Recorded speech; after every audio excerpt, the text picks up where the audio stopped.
Hello everyone, I am Vishal Salsekar and today we are going to discuss the News Today articles for 29th of October. Right.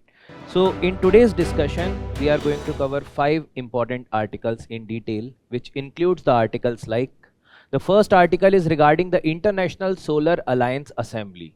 So this is the Solar Alliance Assembly that had held in India under the aegis of the International Solar Alliance. So we will discuss regarding this particular International Solar Alliance and what were the outcome of this particular ISA assembly, right? The next article is regarding the NDCs Synthesis report. We will discuss regarding what are the NDCs and what is mentioned in this particular report. Next is regarding the India's soil health. So basically we have seen a lot of issues when it comes to the soil health in India because excessive fertilizer usage in India, and without even knowing the soil profile, the farmers are asked to apply these particular fertilizers because there have been subsidies. So we will discuss regarding what are the recommendations that have been provided as a part of this particular Indian soil health. Next is regarding the NITI Aayog's report on the service sector. So there were 2 reports that were released regarding the service sector. Generally, we are talking about the manufacturing sector or the industrial sector, but the service sector, despite contributing the largest GVA, but still gets neglected, right? So we will talk about what NITI Aayog's report is talking regarding the services sector. The last article in the detailed discussion we are going to cover regarding the relocation of the forest dwellers. So there have been people who are residing in the forest from the generation, generally the tribal people, right? So in that particular context, if there are any developmental things with respect to that forest, specifically with respect to conservation, if that is being done, in that cases there is relocation of these forest dwellers is taking place. So in that cases, what may be the solution regarding the problem of the relocation of the forest dwellers? We will discuss about that. Next, we will discuss regarding the places in news. So today we are going to discuss regarding Turkey, and then we are going to discuss certain other quick updates which are as follows, right? So let's start the discussion with the very first article regarding the International Solar Alliance. Now, this is the heading that 8th session of the International Solar Alliance ISA Assembly held in New Delhi. So this particular International Solar Alliance, which was initiated in 2015, was pioneered by India and also co-sponsored by the country like France, right? And since then, it has incorporated multiple countries. So it had become a large intergovernmental organization which is focusing upon the solar energy, which is striving to connect the entire world into one solar grid. So that's why it is very, very important, and since the initiative was led by India, that's why from the India's perspective also it is important. And along with that, when we are focusing a lot upon the renewable energy, it becomes further important. So from the perspective of the UPSC examination, GS paper 2, where the international relation, where important international institutions are there, GS paper 3, where we are talking about the environment, energy, economy, climate change, and here we are also talking about the sustainable energy or the sustainable resources of energy. Here this topic again plays a very important role. So now, what is ISA or the International Solar Alliance? So as I have already talked about that it was launched in 2015, the lead was taken by India, and along with that, France cooperated with India in the COP under the aegis of UNFCCC in Paris. So in the Conference of Parties 21 in Paris, along with the COP21 summit, there was International Solar Alliance that was also established. Now, as the name suggests, what might be the objective or the aim of this particular organization? So the aim or objective of this particular organization is to ensure the clean, reliable and affordable energy, because this is focusing upon the solar energy, right? So we know that there is the large part of the world which is lying under the underdeveloped or the least developed countries, but they have enormous resource of energy in the form of the solar energy.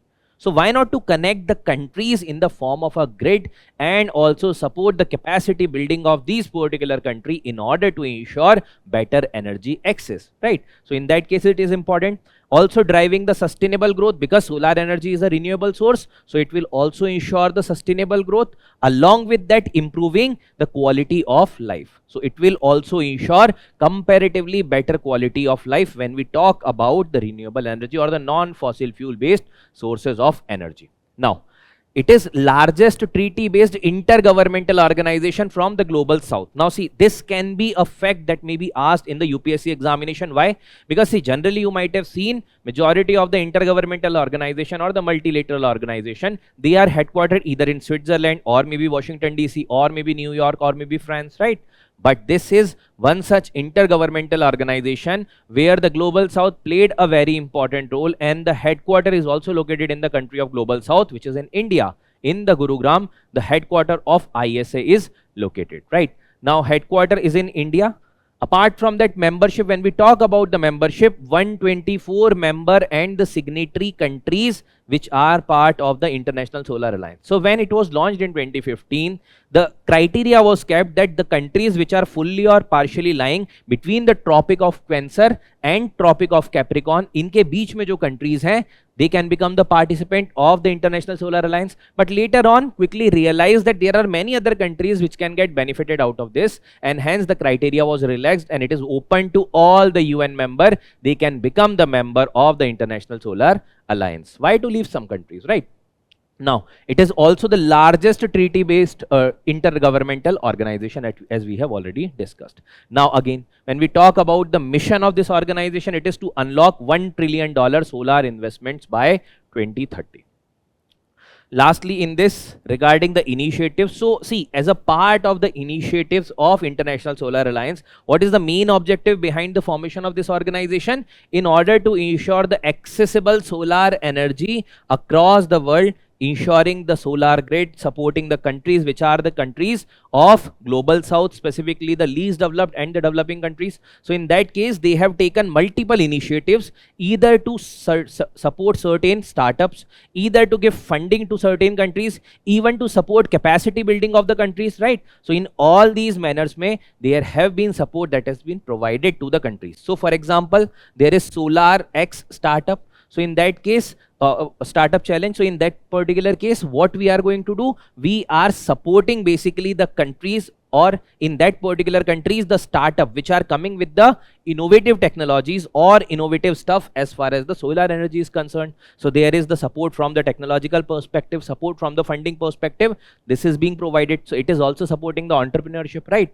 Next is the Star Sea Alliance, which is also supporting the technological aspects, also supporting the establishment of the global capability centers, right? Apart from that, also initiating, like Silicon Valley is playing a very important role as far as the IT and the other technological hub is concerned. So similar kind of setup is need to be ensured under this initiative for the solar energy, and that will ensure basically the capacity building as far as the renewable energy and predominantly the solar energy is concerned, and also the industrial base will be based upon the solar energy. Next is the Global Solar Facility. So you have the Green Energy Facility is also there with respect to funding. So Global Solar Facility is going to support the financial aspects.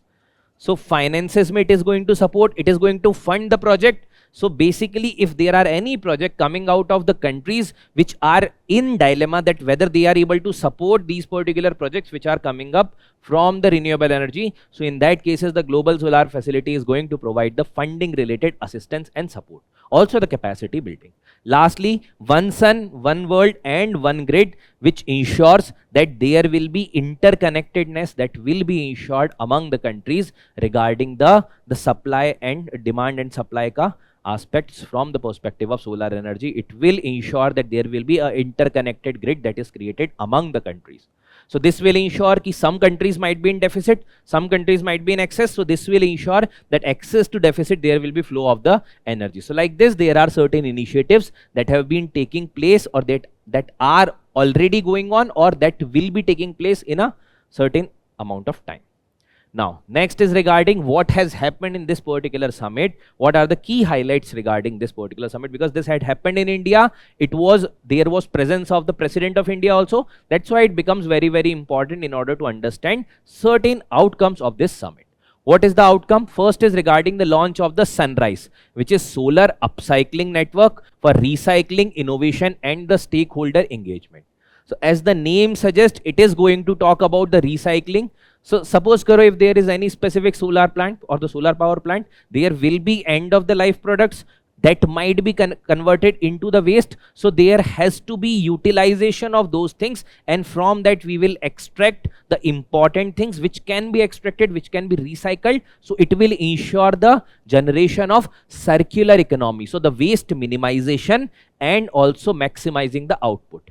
Along with that, also when you are going to ensure a circular economy, there will be a avenue available with respect to the employment generation, because you will need the people who are going to collect those things, you will need the people who are going to process those things, you will need the entrepreneurs, right? So in that case, it is also going to generate the employment, and that to green employment, right? Because it is going for the renewable energy sector. Next is the Small Island Developing States SIDS procurement MOU. So see, there are many such small island developing countries which are lying at the danger zone, because the sea level is rising, climate change is posing a threat to them, right? So the collaboration of these particular small island developing countries along with this ISA platform, where they are going to collaborate with the International Solar Alliance along with the World Bank platform, which will ensure the capacity building, which will ensure their supply to the renewable energy. Along with that, that will help with respect to the funding and finances related aspects.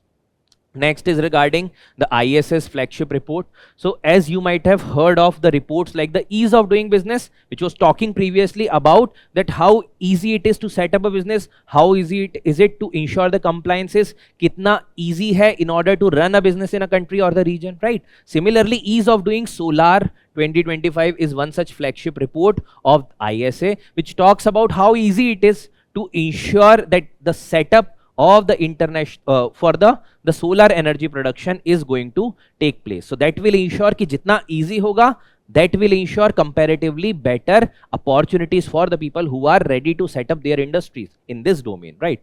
Next is regarding the solar trend. This highlights regarding ki what is the trend of the solar energy generation in that particular region or the place, right? So these are the flagship report. Apart from that, Global Capability Center. So these are basically the offshore firms of the global companies. For example, let's say there is a company in India which is having the mastery with respect to the solar energy generation. Now that company can support through the global capability centers in multiple countries in order to support their initiative with respect to the solar energy production. So like this, there may be other countries company that can come to India, establish their center in India or the offshore unit in India, and that will also support the development of the or the production of the solar energy.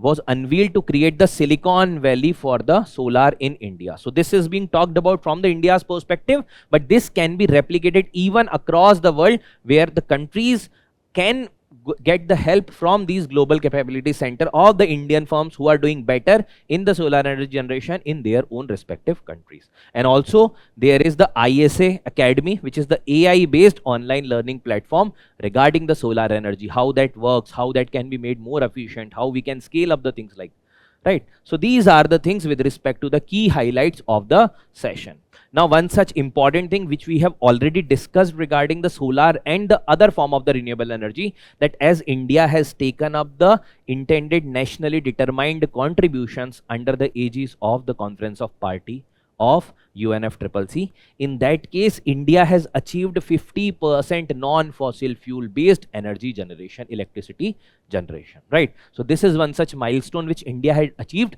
5 years before the target year of 2030. So that is a major breakthrough, and here the solar energy played a very important role. Why I am discussing this? Because the topic is of obviously solar energy, and next topic is about the nationally determined contribution. So both have the convergence, a lot of convergence, right? And even the question can mix both the aspects, and there can be a question regarding this, right? So that's why it is important. Now see, the previous year question, they asked the simple question, if there is any current context. So if it is in news because of any reason, you should be having at least basics cleared regarding those particular things. So following statements: ISA was launched at UNFCCC 2015. The alliance include all the member countries of the UN. Now, just try to refer the second statement and identify whether it is right or wrong. Post it in the comments. Next is regarding the NDCs, which is the nationally determined contribution. So the nationally determined contributions under the Paris Agreement synthesis report by UNFCCC. So not recently exactly, but in a last few years, the countries had came up with their revised or for the first time nationally determined contribution under the aegis of the Paris Climate Agreement. And in that, they have taken up certain voluntary commitment. So now the question comes, what is basically the nationally determined contribution? As the name suggests, nationally means the country by their own.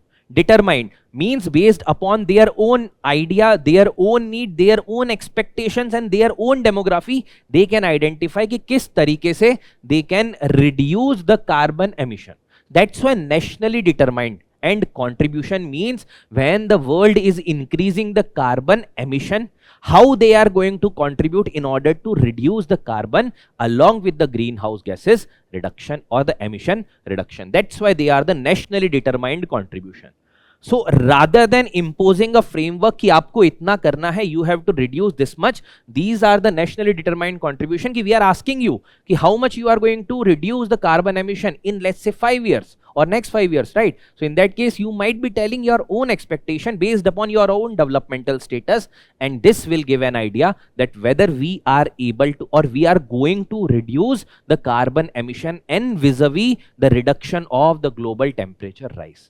So this can be a very important indicator in order to identify whether we will be able to achieve the reduction of the global temperature, which is about to cause the climate change.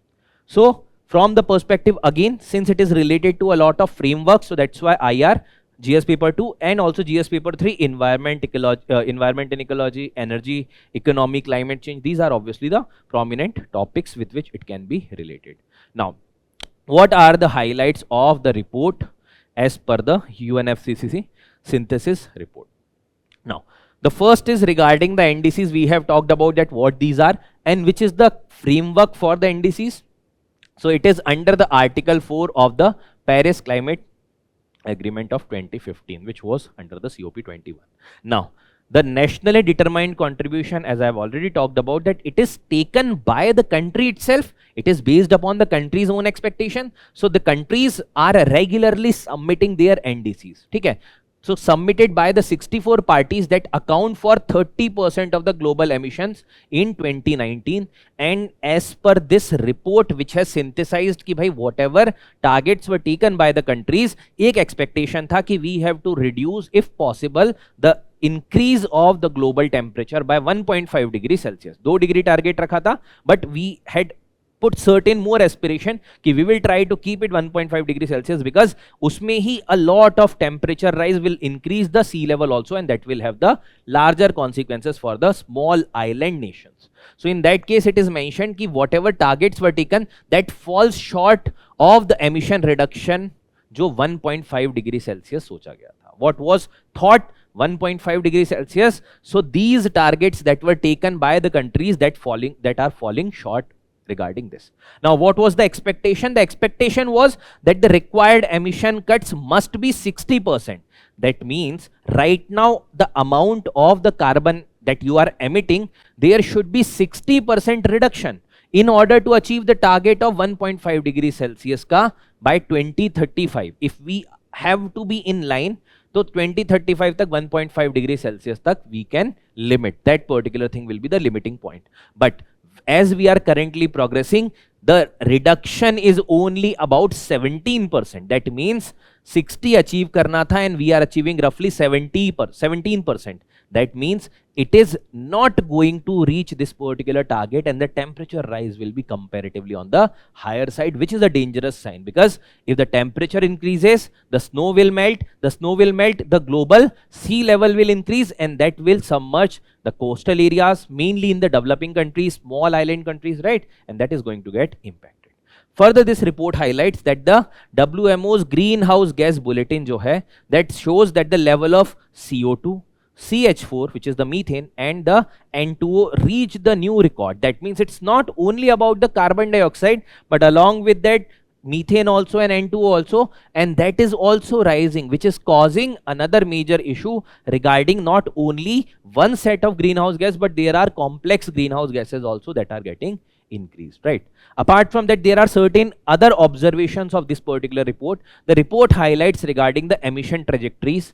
So they are mentioning that what is the trend of emission. So in this particular trend of emission, what they are mentioning, that the new NDCs which are released recently, that is mentioning that the peak emission will be reached roughly before 2030. Matlab, the countries who have submitted the nationally determined contribution, based upon that, the peak emission, matlab unka jo maximum carbon emission hai, that will reach roughly before 2030, and after that it will reduce roughly 2035 tak.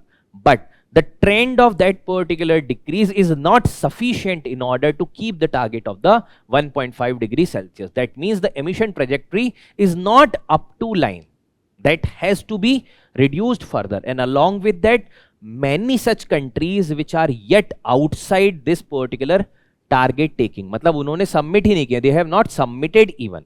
And if they are the major emitting countries, so in that particular case, just assume that if the largest stakeholders are not going to take up the targets, in that cases we will not be able to achieve any substantial progress.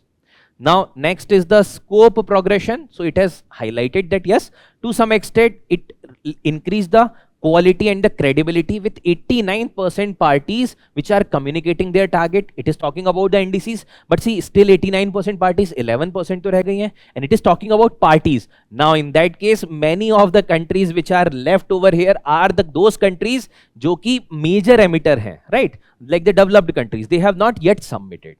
Next is the conditionality gap. Now see, suppose karo, if you have to take the target, now you have taken the target, assuming that you will get the support from some countries. Let's say as India, we are taking target, we will think ki chalo, if we are going to implement this project, the developed countries are going to support, we will get the finances, let's say from your World Bank, maybe from, let's say, IMF wala things ke through, or maybe through any developed countries technology transfer. But there is a conditionality gap that is being observed ki you have thought about this, but then in reality you are not getting those particular funds. Even if those funds are there, they are with conditionality. So in that cases, the afforestation, reforestation, solar energy, yahan par the major issue is that we are expecting, we are taking target, but the other country is not supporting, we are not getting fund, we are not getting technology. In that cases, there is a gap that is emerging in this implementation. Lastly is the private finances. Now obviously you try to think that initially whenever a technology is initiated, initially that is costly. Jaise jaise economy of scale is going to get increased, that particular technology ka price come. Just assume with the example of the solar energy. Initially 1 unit generation of the energy from the solar plant was costly, a lot costly. Now it has substantially reduced, even it is competing with the coal and the other form of energy which was previously considered as the easy form. Now in that cases, if for the new and the renewable resources, if for those things, if we are trying to go for generating the private finances, they will need certain backing also. Suppose agar wo project uplift nahi hua, वो take off नहीं किया, what will be the scenario? That's why the private sector is hesitant. So in that cases, the government should first take the lead in this sector. जैसे जैसे profitability the private sector will see, that they will also enter into this particular thing, right? So these are the aspects regarding the report's highlights. Now when we have talked about that nationally determined contribution, obviously as a responsible country, India has very initially had taken a lot of the nationally determined contribution, and later on in 2022 they have revised also. So very ambitious target, but it was not like India has taken the target and forget. India has also implemented those particular targets. So for example, what is the updated target? So updated target is to reduce the emission intensity, matlab how much carbon is getting produced in one economic unit generation. In that particular case, it is 45% from 2005 level say 45%. It used to be comparatively lesser, 33-35% tha, but it has increased to 45%. That means significant progress India has done in this. Now next is 50% cumulative electric power installed capacity. Now this target was taken for 2030 and India has achieved this in 2025. That means even if we have taken the ambitious target, we are paving the way for the countries let's see that how we have adopted the model of the development and how we are progressing on that. Even 5 years before the target, we have achieved this significant milestone. Last is regarding the additional carbon sink, that means afforestation and the existing forest में reforestation, 2.5 to 3 billion tons of carbon equivalent we will create additional carbon sink, existing के अलावा additional carbon sink, that is going to reduce the greenhouse gas का emission. Along with that, sequestration also will be ensured. Now see, the questions like describe the major outcomes of the 26th session of the COP to the UNFCCC. What are the commitments made? Simply, whenever there is any specific historic summit with respect to climate change that takes place, or maybe any important other, let's say any specific organization, like recently ASEAN summit was there, iske pehle SCO summit tha. So generally regarding that, there can be a question if there has been certain things important came out. For example, last year they had asked regarding BIMSTEC, which was a significant summit, BRICS, which led into the Kazan declaration. So that was also a prominent and the historic summit, and both of them ke baare mein UPSC had asked the question. The next article is regarding the Center for Science and Environment's Sustainable Food System report. For the report highlights the India's soil health. That means this is regarding the India's soil health. Now we all know that in order to produce anything, we have to remain dependent on the soil, and generally in the India, it has been observed that the soil quality is getting deteriorated. Why? Because see, traditionally also it was felt that India की जो soils हैं, there are certain nutrient, whether it is the macronutrient or micronutrient, they are missing. किसी soils में nitrogen की कमी है, some soils are deficient with nitrogen, certain soils might be deficient with certain other macronutrient or micronutrient, right? But in that particular cases, we have given the option with respect to the regarding the fertilizer to the farmers. Now, excessive utilization of the fertilizers by farmer led to the further issues and many such diseases also, and also the diversion of fertilizer. That's why there is a need to revisit this thing, and even we have launched multiple initiatives, for example soil health card, which is talking about the nutrient profiling of the soil, but still there are certain issues persist. Let's discuss about that. So from UPSC, again GS paper 3, agriculture, environment, sustainable development, GS paper 2, policies, government policies, social justice, because it will include the subsidy related policies also. Now, talking about the report's finding, what are the highlights from this particular report?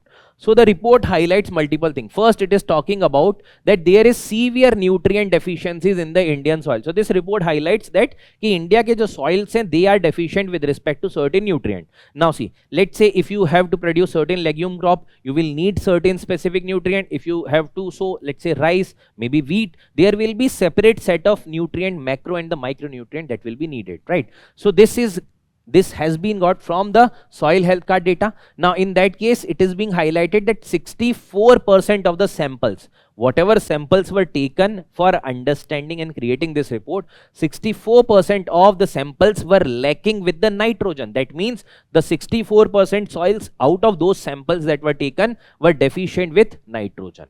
Then with respect to the organic carbon, that means there will be certain organic material that are mixed with respect to the soil, maybe at the time of formation or maybe later on. So that is also helpful for the soil, that will ensure moisture retention, that will ensure better fertility, right? And in that case, it has been observed roughly 48.5% of the Indian soils are deficient with respect to the organic carbon. So see, if these are not there, we have to additionally add this in order to make the soil comparatively better productive, right? When we talk about the micronutrients shortage, 55% of the soil are deficient with boron, which is a micronutrient. Zinc mein it is 35%. See, obviously this data exactly is not that much important, but if there is a question from the geography perspective also, GS paper 1 maybe you can expect this, even GS paper 3 agriculture perspective say, there you can quote this. And one or two example with respect to, let's say nitrogen or maybe the organic carbon, that will give weightage to the pointer that you are writing.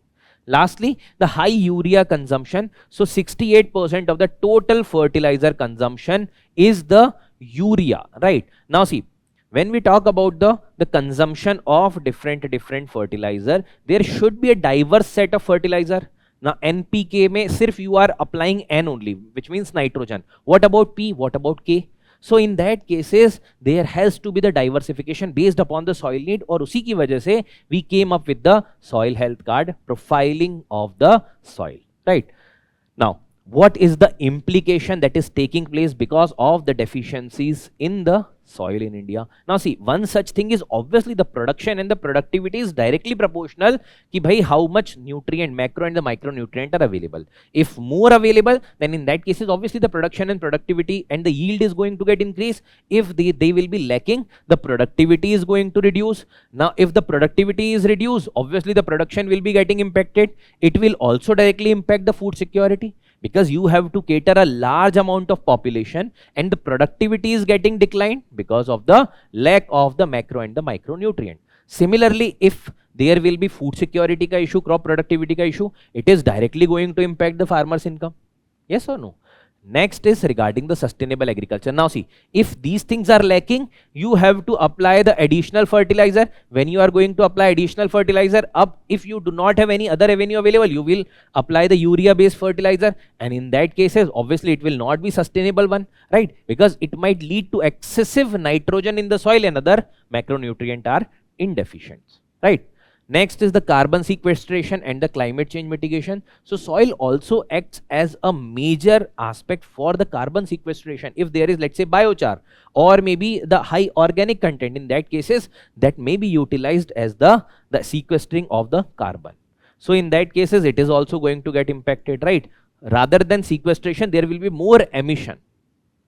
So these are the implications of the deficiencies. Now talking about recommendations. So there are certain recommendations that have been provided in order to revamp the entire soil health related aspects or the avenues in India.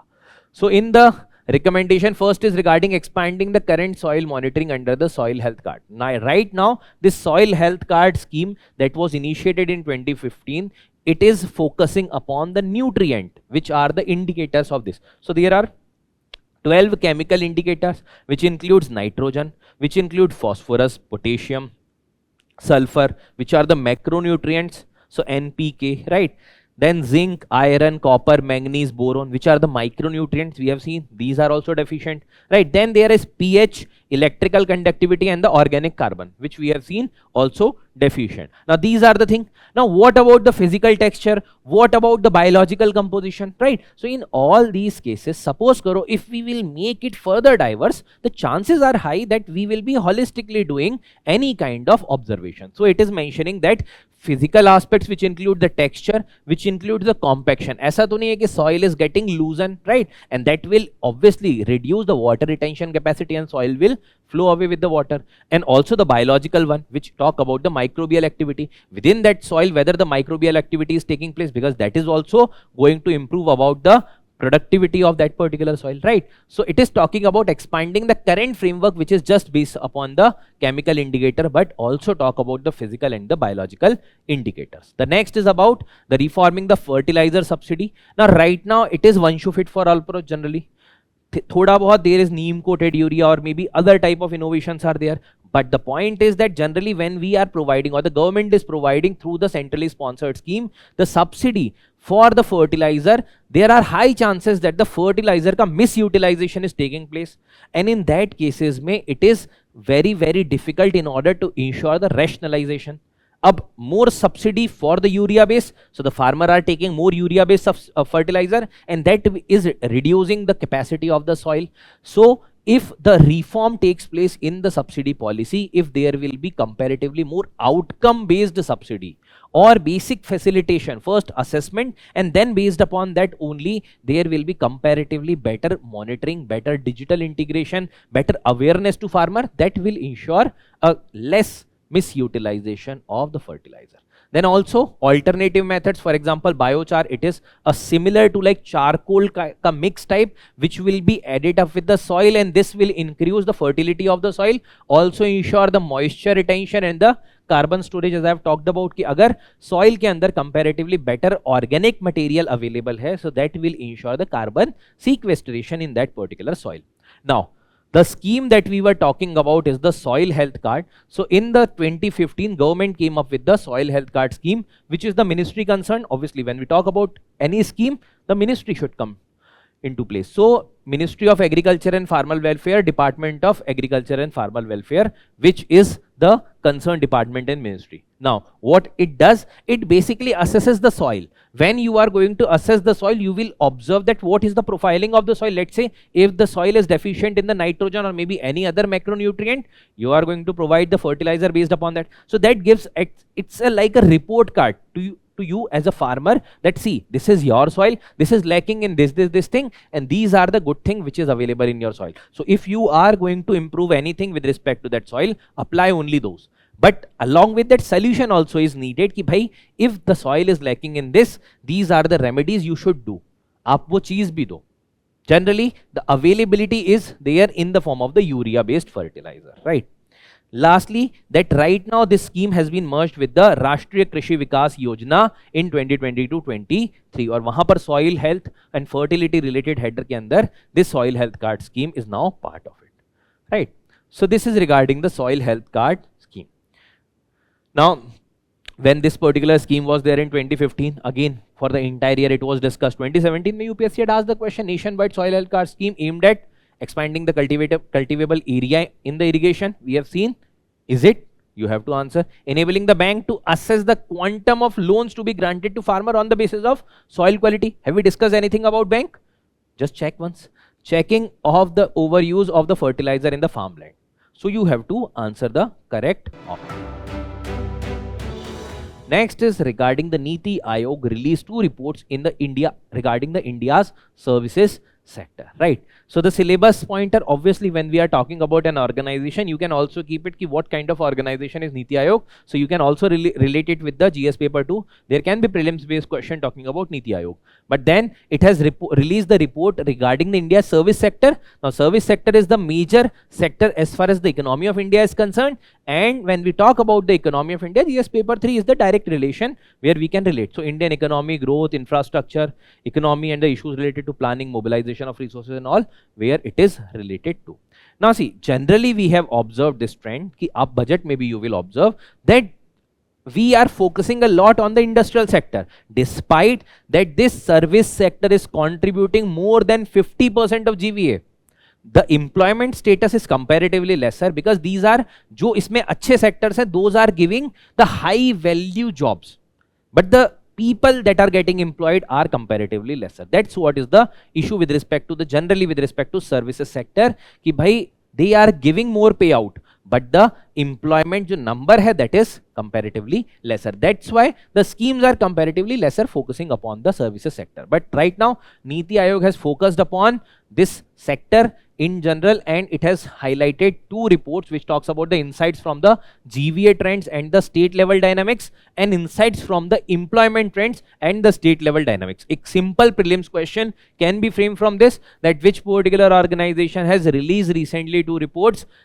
NITI Aayog. NITI Aayog has released these 2 reports. Which sector they are targeting? Services sector. So when we talk about the sectors of economy, primarily we are talking about 3 sectors. There is primary sector which is dealing with the raw material, extraction of raw material, agriculture, fishing, all these things are part of the primary sector. When we talk about the secondary sector, it talks about the formation of certain things from that particular raw material. Maybe it includes the production, it includes the industrial things, it includes also the manufacturing wala aspects.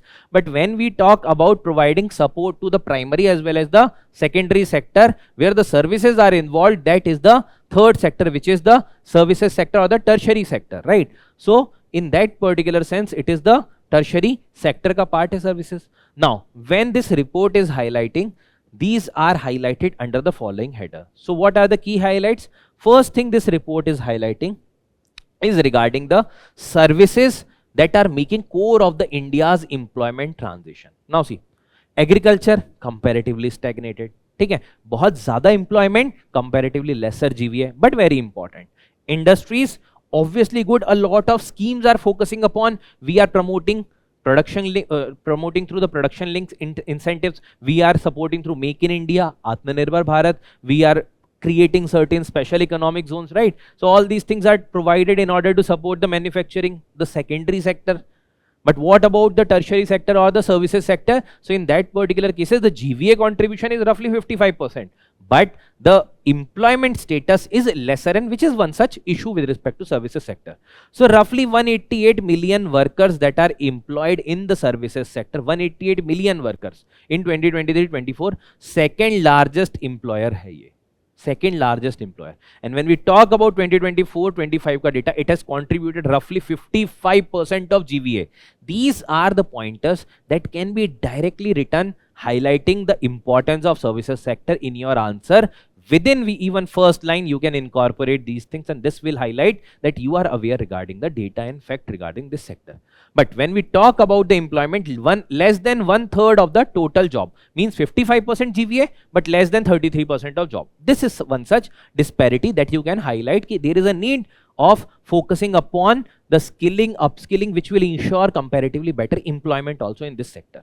Now, what is the data for primary and secondary sector? Primary sector is accounting for roughly 16% of GVA and secondary sector 29%. But they are still way less than 55% of GVA, which is from the services sector. Now, when we talk about the employment landscape, in last few years, last 6 years, roughly 40 million jobs were added. And this is the second largest addition of the job after the construction. Now just assume a scenario. See, construction may, there is comparatively larger people that are getting employed. But see, social security, vulnerability are high. Vulnerability is high, social security is less in this. But other than that, services may comparatively it is high. I'm not saying that it is completely formal. There is more informal. But construction ki comparison mein it is higher, right? It is also acting as a shock absorber. Now just assume the scenario of the COVID pandemic. In the COVID pandemic, entire production was stopped. बहुत हद तक हो गया, construction was stopped. Which one thing that worked, whether it is any IT services, whether it is any other type of services, health, education, they worked, they even continued from the home, majority of the things, right? So this acts as a shock absorber. Job आपके दो sector उतना अच्छा perform नहीं कर रहे हैं, this is the third sector which is going to provide a cushion to the entire economy. If this also gets a setback, then that will be a issue for the major issue for the economy. Now, high value services and the traditional services, that are the two type of division that we can do generally. What is the high value services? Basically, let's say doctor, engineer, maybe advocates, maybe the people who are earning also very good, even they are employed in the formal sector, getting the social security benefits also and getting very hefty perks. On the other hand, the traditional services, let's say the laborers, let's say maybe any other people who are providing certain services, but those people are not getting any type of social security benefit or the social advantage.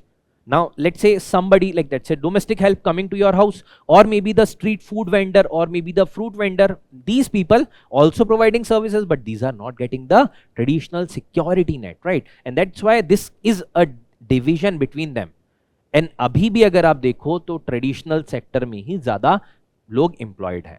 But obviously, GVA is higher from here, but this also should not be ignored. Here we have to focus upon comparatively more formalization. Lastly, it is mentioned that कि India is though shifting, India का gross value added भी India has improved, but this shift is slower.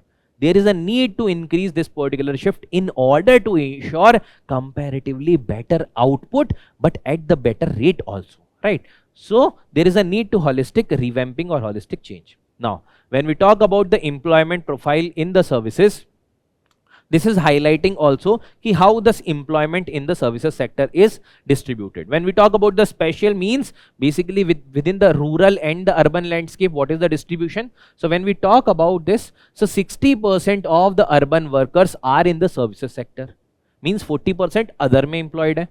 20% of the rural workers, that means in the rural areas, the chances are lesser that the person is opting for the services. They are either going for agriculture or maybe the industries, but lesser for the services. But when we talk about the urban areas, more preference to the services. That's why the gross value added from the cities or the urban areas is higher as compared to the rural areas. Also, gender ke bare mein, if there is any question regarding gender, you can quote these type of data also. So only 10.5% of the rural women. So rural areas में भी women का contribution is roughly 10.5%. So overall employment में only 10.5% of the rural women are there. Compared to when we talk about urban areas में women का composition vis-a-vis service का, so it is 60% of the urban women which are in the services. So again, there is disparity, but balanced by to some extent by the urban women. But yes, there is a disparity or gap between the rural and the urban region, both in the workers in general and the women related thing. Now, when we talk about the age, it is dominated by the prime age worker. Who are the prime age worker? These are basically those workers who are roughly in the 30s to late 40s. Matlab, roughly, this is not a formal definition, but 30 to roughly 49 or 50 years ka age, where they are most productive as far as the employment is concerned, where they are earning also good, right? So this is dominated by the prime age worker. So the managerial level you are talking about, right? But what about the youth? Generally 20 to 29 के बारे में क्या? So that's why youth is not that much associated with this particular sector, जो कि होना चाहिए था, and this is lacking. Higher education. So what is the impact of the higher education on the services sector? So if you are getting higher education, job access के chances are comparatively high. But when we talk about the present scenario, even if the entrepreneurship is on rise, but the service sector, you might have seen a lot of layoffs are going on, right? So the informality is still persisting, and this is one such major issue with the services sector, that if there is no social security, how that sector is going to contribute to a sustainable economy, right? Last is 87% is lacking social security. This is the major challenge. Rural women earn less than 50% of the men's wage. मतलब जितना men कमा रहा है, the 50% lesser wages are being earned by the rural women. So these are the issues which have to be plugged in order to ensure comparatively sustainable economy as far as the services sector is concerned, and these are being highlighted by the report. Now what should be the roadmap for the transformation? अब देखो, we have to accept first thing that there are issues with respect to this sector, right? Once we have acknowledged and highlighted those particular issues, now we have to also accept that how we can improve upon the situation. So what are the solutions? Formalization and the social protection. So though we know that there is 55% of GVA, but still there is lack as far as the formalization is concerned. Roughly 87% is the informalization that is prevailing. Social security is less. So this has to be improved. A few days back we have talked about an article regarding जो domestic workers हैं और domestic helps हैं, regarding the social security of that. उसके भी बहुत पहले we have discussed regarding the gig economy. The gig economy is reality, but we have to also bring them in the social security net. Otherwise there will be a lot of instability in the employment sector, right? Inclusive access, women and the rural youth के लिए. Now see, both the data that we have discussed, whether it is regarding the youth, whether it is regarding the women, both in the urban region and rural region, that highlights that inclusive तो नहीं है. It is not at all inclusive, because the disparity is showing that rural women 11% अगर है, तो urban women 60%. That means there is a large disparity. That may be because of the social stigma, that may be because of the lack of skills, that may be because of the lack of formal education, but that is lacking, right? So in that case, there is a ardent need in order to ensure the inclusive access. Obviously there are already schemes, but the implementation is to some extent need to be improved. And when we are talking about, let's say, the new technologies like LLMs, artificial intelligence, that has to be taking place even, and that upskilling and reskilling should be there for the women and rural youth also. Next is the tech-led skilling. This is what I was highlighting in the last aspect of this point, that now the technology is revamping. Now the things and the solution is at your doorstep. They are available at one click. So that is even accessible to the rural people, because the internet connectivity infrastructure that is getting revamped. So यहाँ पर भी tech-led skilling is important, and where you can even get the opportunities of work from home, right? So this tech-led skilling is important. So upskilling, reskilling, this is the important aspect. Lastly, the balanced regional growth through tier 2 and tier 3 hub. Now see, generally the economy के engines, if we are assuming that we are seeing the larger infrastructure, that they are in the tier 1 cities. But if we have to connect the rural region, first we have to bring these things through the tier 2 and tier 3 cities, because the rural region are comparatively more connected to these tier 2 and tier 3 cities. And through that, these things can percolate to the villages also, and the people or the rural youth or the rural women can get comparatively better facilitation and help from them, right? So that's how is the roadmap for the revamping the services sector in India. So the question that have been asked previously, like normally the countries shift from agriculture to industry and then later on to services, but India shift directly from the agriculture to services. What is the reason for the huge growth of the services vis-a-vis industries? Can India become a developed country without strong industrial base? Now, obviously, not exactly similar thing, but इस तरीके के questions आते हैं. Like this UPSC ask. Similarly, UPSC can ask now कि there have been 1991 में LPG reform. After that, the services sector which led to the boom, which is also contributing in the GDP, but still lacking with respect to the formalization. Now, वहाँ पर you have to give a lot of examples that can be quoted from these particular report. Also, if this is a NITI Aayog report, you can utilize it as a credible source. तो आपके economy में the data facts के pointers में you can use this as a go ahead or the way ahead pointers regarding the economy. Last article that we have to discuss in detail is regarding the moving of the forest dwellers from the tiger reserve must be voluntary, which is highlighted by the Ministry of Tribal Affairs. Now, the Ministry of Tribal Affairs is the concerned ministry with respect to the implementation of the Forest Rights Act. Means those forest dwellers or the tribal people who are residing in the forest regions since the generation, if there is a need to relocate, there has to be adequate compensation and adequate relocation that should be provided to those people. Ministry of Tribal Affairs is taking care of those things, right? So from UPSC GS paper to governance policy social justice, it is important topic.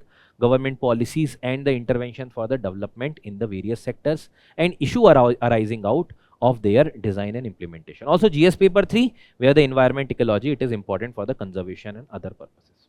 Now, when we talk about this particular observation, so there has been recently a brief that is being provided by the Ministry of Tribal Affairs to the MOEFCC, which is the Ministry of Environment, Forest and Climate Change. What is that brief? The brief is regarding the reconciling the conservation and the community rights. Matlab, see, there are two things. One thing is conservation that talks about ki whatever this environment is, we should not disrupt unnecessarily this environment. But then we are talking about the equilibrium. In that equilibrium, there are also forest dwellers or the people who are living in coherence with those species since the time immemorial or since the ages. Now, if you are taking out them arbitrarily, even without their will, those people who are completely dependent on those forests since the generation, now don't you think so? They are also going to get impacted, and even the species those are there, they are also going to get impacted. That's why when we are talking about conservation, which Ministry of Environment, Forest and Climate Change is taking into consideration, community rights, which is the Ministry of Tribal Affairs taking into consideration, that has to be in convergence. और इसी के बारे में this article is talking about. So there is a policy framework for the relocation and coexistence in the India's tiger reserve. So this particular highlight is provided in the form of the policy framework for the relocation and the coexistence in the India's tiger reserve. Now, what are the recommendations that are being provided? First thing they are mentioning that this relocation should be voluntary and based on the free, prior and the informed consent. It should not be like you have designated arbitrarily an area that this is a tiger reserve and tomorrow you give the notices to the people or you will ask them to evict from this particular place. No, ऐसा नहीं होगा. Till the point of time there will be adequate settlement, there will be adequate provisions that will be made. This should not be done. So even that is being highlighted by the Ministry of Tribal Affairs that the Forest Right Act also provides the safeguard to these people who are the traditional forest dwellers. उनको भी rights available हैं regarding the residents. Now that is mentioning that there should not be any removal till the occupant, means those people who have to be removed or relocated gets the occupation, recognition and verification procedure is completed. That means this entire demarcation wala thing, then after that alternative employment should be given, there should be recognition to that particular area formally, matlab pura process complete ho jaye, and after that once verification is being done ki bhai yes it has to be done and this is the relocated facility where you are going to again in the coexistence with this particular forest region, tab tak nahi hataya jayega. Even they are talking about that the FRA is applicable even in the national parks, wildlife sanctuary and the tiger reserve. That's how it is talking about the voluntary aspect of this. Clear? Next it is talking about creation of a national framework for the community centered conservation and the relocation.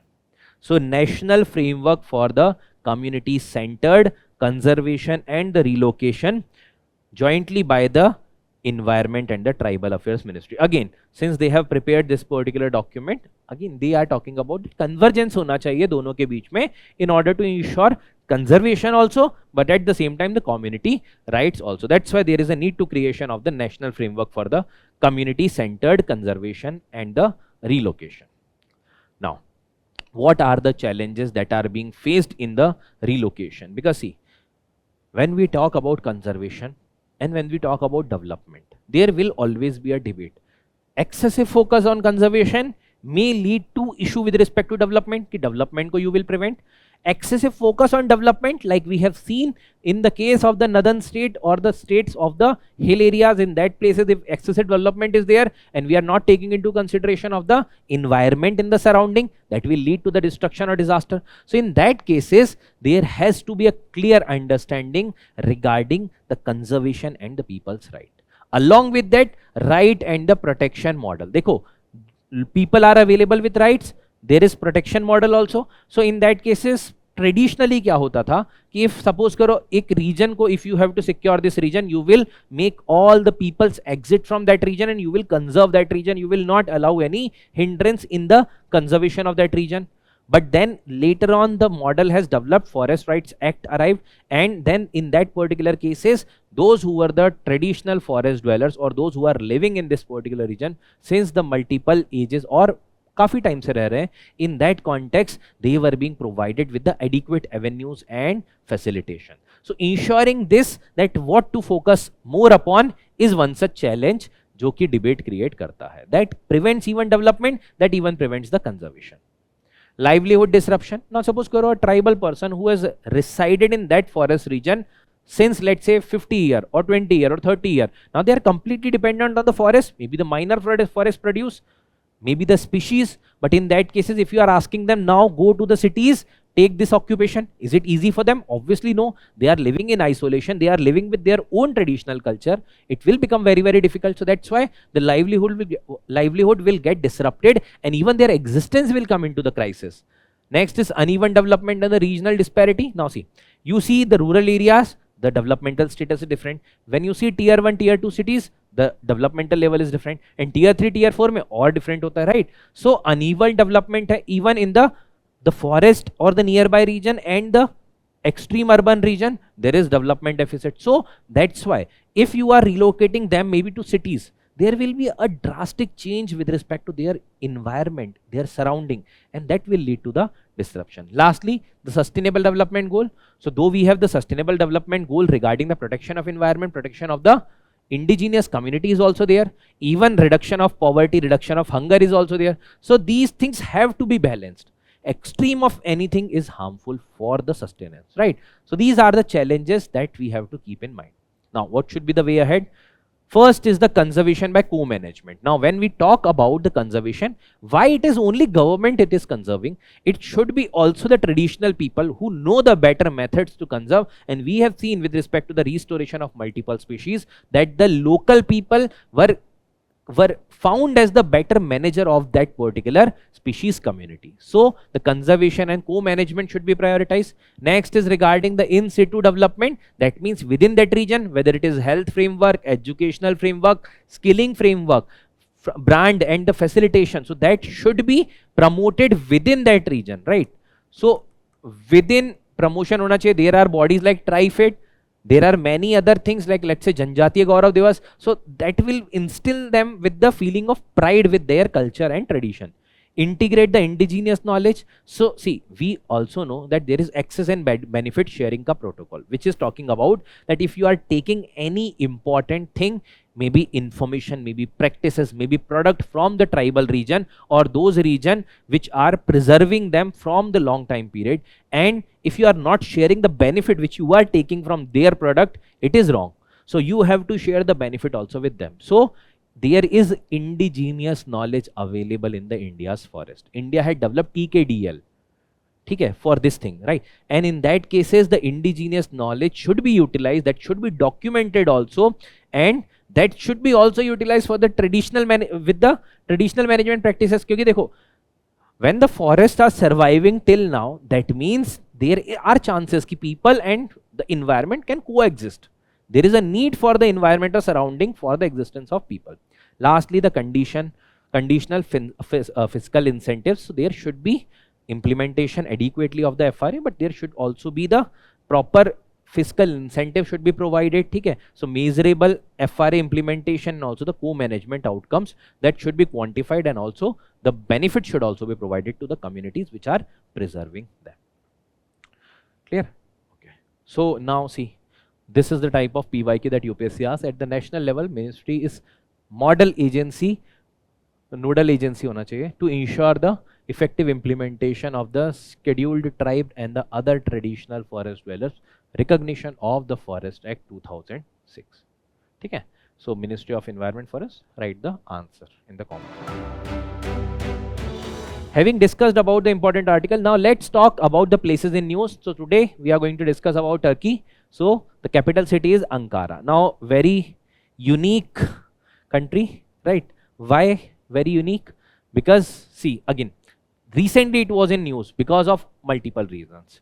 अभी बहुत recently because of the Operation Sindoor, because Turkey का जो stand था to support Pakistan with the arms and equipments, that was against the India stand, right? And obviously because of which the India and Turkey are at the confrontational stage. Also previously India supported Turkey when there was previous earthquake and the other disasters. Now at this point of time it is to see whether the similar kind of diplomacy is going to take place when the relations are deteriorated. So that's why again when 6.1 magnitude earthquake that hit Turkey, so in that case again the location becomes important. UPSC के case में if the location is again and again in news, the chances are high कि UPSC question पूछ सकता है. Not about that thing, but generally about their physical geography, their other geographical things, or maybe the other physical features, or maybe about any other thing which is relevant, right? So when we talk about Turkey, it is roughly situated between Asia and Europe. So some portion is in Asia, some portion is in Europe, right? So you can see this is the location of Turkey. Black Sea in the north, Mediterranean Sea in the south, and यहाँ पर this region you are able to see this is the Aegean Sea. So this is the Aegean Sea. यहाँ पर this water body that you are able to see, this is the Sea of Marmara. Now above the Sea of Marmara, यहाँ पर the Black Sea and the Sea of Marmara are connected by the Bosphorus Strait. So the Bosphorus Strait is connecting the Black Sea and the Sea of Marmara, and here there is a strait which is connecting the Sea of Marmara to the Aegean Sea, which is the Strait of Dardanelles, right? These can be asked by UPSC. ये बहुत tricky होते हैं, and this can be asked easily by UPSC. Now talking about the physical feature, you can see there is Greece and the Bulgaria in the northwest wala side. There is Georgia and Armenia in the northeastern side. There is Azerbaijan ka thoda sa portion, and then there is Iran also touching in the eastern side. There is Syria and Iraq on the southern side, right? So these are the borders and the boundary country: Georgia, Armenia, Greece, Bulgaria, Azerbaijan, Iran, Iraq, Syria, Black Sea, Mediterranean Sea, and the Aegean Sea. What are the geographical features? The major river include Euphrates and the Tigris, again the civilizational river, because this region is also the civilizational region. The highest point is the Mount Ararat, 5,165 meter, not that important, but the location is important. Bosphorus Strait, Dardanelles, Sea of Marmara connecting the Black Sea and the Aegean Sea. The Black Sea to Aegean Sea through this entire channel, which also includes, if I show you again, which also includes a sea in between. This is the Sea of Marmara, which is getting connected by Black Sea and the Aegean Sea. So the Black Sea and Aegean Sea are connected by Sea of Marmara. On the above side it is Bosphorus Strait, on the lower side or this particular side it is the Strait of Dardanelles, right? So this is regarding the places in news. Now let's discuss about certain other quick updates. First is regarding cyclone Montha, right? So recently there has been the landfall that has been made by the cyclone Montha in the Bay of Bengal coast. What is the landfall? Basically the landfall is when the cyclone struck that particular coast, and then the rainfall starts at that particular places, and the cyclone moves, that start getting dissipated. After the landfall, the cyclone starts getting dissipated, but that activity of the landfall is a disastrous activity for the coastal region. Now what is Montha? It is the fragrant flower in Thai. Okay, so it is a Thai name. Now what is the tropical cyclone? This is the cyclone found or observed in the tropical region between the Tropic of Capricorn and the Tropic of Cancer, right? So tropical. Now what is the movement? So the movement is anti-clockwise in the northern hemisphere and the clockwise in the southern hemisphere. Now this is a rotating low pressure, matlab that is a low pressure region, and that particular low pressure is rotating with the help of the Coriolis force. But there is a difference between the temperate and the tropical cyclone. Temperate cyclone is basically because of the frontal convergence, or basically we can say the frontal interaction, the cold front and the warm front. On the other end, the temperate cyclone. Tropical cyclone is basically because of the movement. So temperate is because of the frontal, tropical is because of basically the availability of the low pressure region. So these are the conditions mentioned, like sea surface temperature should be roughly around 27 degree. Presence of Coriolis force, which will be helping to rotate in the anti-clockwise or the counterclockwise in the northern hemisphere, and in the southern hemisphere opposite, right? The pre-existing weak low pressure area that will further intensify and that will start rotating and that will move in the direction of the wind, right? It is also known as hurricane in Atlantic, typhoon in the Western Pacific and the South China Sea, and Willy Willies in the Western Australian region. So ऐसा नहीं है कि this is only available in the Bay of Bengal and Arabian Sea. This is also available across the globe, but the name is different for every. Next is regarding the Rehabilitation Council of India, RCI. So to modernize and democratize the rehabilitation education, the Rehabilitation Council of India has introduced the reform.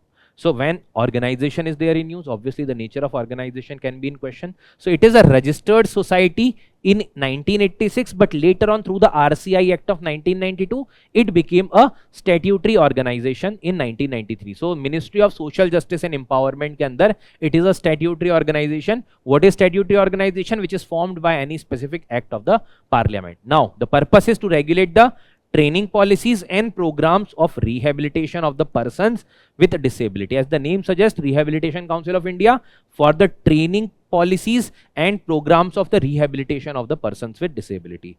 Also, it lead to the standardization of the training courses for the professionals who are dealing with these particular specific sections, right? So this is regarding the Rehabilitation Council of India. Mainly important aspects are what kind of organization, now statutory, formed, registered under the previously under the Societies Act, Ministry of Social Justice and Empowerment. These are the very important aspects. Next is regarding the access and benefit sharing. So the context is the National Biodiversity Authority released the money for the red sanders cultivator, promoting the sustainable use of the biological resources under the ABS framework. Now see, what is ABS, access and benefit sharing? Suppose karo, if you are a forest dweller, you are aware of a medicinal property of a plant which can cure a lot of disease, let's say cancer. But when the government or the basically researcher comes and with your help, they are going to get to know about the medicinal property of this particular plant, and when they are going to take this plant, when they are going to do certain testings and eventually they are going to develop certain medicine. जब वो सब हो जाता है, after that whatever benefits they are taking, obviously that will go to the company. They might patent also, but those benefits should also be shared with the traditional dwellers who have given you the prima facie knowledge and information. So that's how it is important, and this is provided under the framework of the CBD, which is the United Nations Convention on Biodiversity, UNCBD, right? So it is covered under the CBD. So Bonn guidelines, which was part of that, and also along with that the Nagoya Protocol, which was later on developed. So here the idea was initiated in Nagoya Protocol. It was provided that ये करना है आपको, the countries को बताया गया कि that has to be shared. Now India के context में it is the Biological Diversity Act, which talks about the access and benefit sharing, sustainable use, conservation and the access and benefit sharing that has to be done. Next is regarding the East Asia Summit. So recently there has been the ASEAN Summit. On the sidelines of ASEAN Summits, the country leader also meets for the East Asia Summit. Which are the member countries that are taking participation in the East Asia Summit? So these are the countries of ASEAN. Now there are 11 member countries. Along with that, there is Australia, there is New Zealand, there is India, there is China, there is South Korea, there is Japan. So 6 FTA partners of ASEAN. Along with that, US is also there, and the Russia. So these are the member countries. What they are discussing? They are discussing about the East Asian region in terms of political, economic and the strategic aspect. So the political cooperation, strategic and the economic cooperation के लिए dialogue है. The leaders comes, discuss these particular issues and also highlight the solution regarding this. So 20th East Asia Summit adopts the Kuala Lumpur Declaration on the Peace and Stability. So since the ASEAN Summit was in Kuala Lumpur, KL, which is in Malaysia, right? And that's why this also took place. So 2005 में it was initiated and 20th East Asia Summit था. ठीक है. This is regarding the East Asia Summit. Declaration aims to implement the joint projects and the activities under the East Asia Summit Plan of Action 2024 to 28 and also the ASEAN 2045 का जो vision है उसके accordingly this particular thing is aligned, right?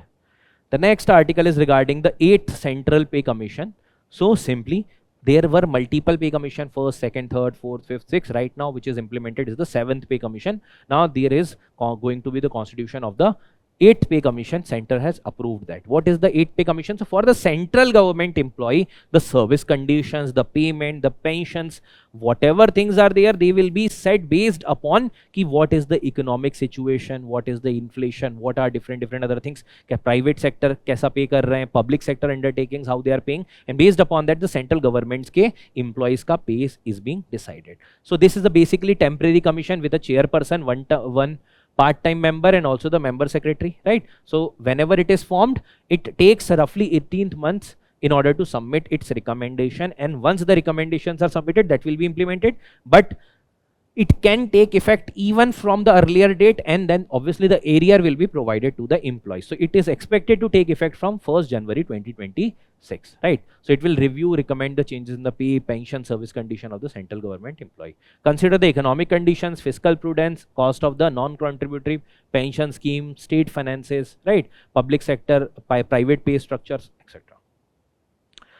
Next is regarding the Amazon's face, which is the scientists in Brazil have launched the Amazon face, which is the free air CO2 enrichment, right? Project near the Manaus to study how the Amazon rainforest will respond to the future atmospheric CO2 level. So this is basically a simulation type of project. In future, it is expected that the carbon dioxide emission is going to increase in the air. The concentration of carbon dioxide will be comparatively high. What will be the response from the side of the lungs of the earth, which is the Amazon rainforest? किस तरीके से वो respond करेंगे? This is to be assessed. So it seeks to simulate the atmosphere of the future and assess the how tropical forests adapt to the rising CO2 temperature and also the humidity, right? It is to understand carbon uptake capacity, photosynthesis and forest resilience with the continuous monitoring. So these particular things are going to be tested and analyzed in that particular Amazon face project. एक simple सा question आ सकता है, जैसे for example there was previously एक loon project था for the internet and all, right? So similarly Amazon face project was recently in news, was related to certain facial scanning or maybe the scanning or the iris scanning and something like that. So इस तरीके से they can give the statements, and here it is to simulate the high carbon dioxide related atmosphere in order to assess how the plants and the forest, specifically the Amazon forest, is going to react. So it will be a kind of patch test you can think about, right? So this is regarding Amazon face. So with this, we have completed the entire News Today discussion for the 29th of October. We have tried to discuss the things which were more relevant in more detail and also tried to cover that holistically along with the PYQ. There must be question obviously on your screen. Try to solve them. Also visit on the Digital Current Affairs portal for getting further benefits with respect to the current affairs. So I hope the things whichever I have told you is clear to you. Thank you everyone. Have a great day.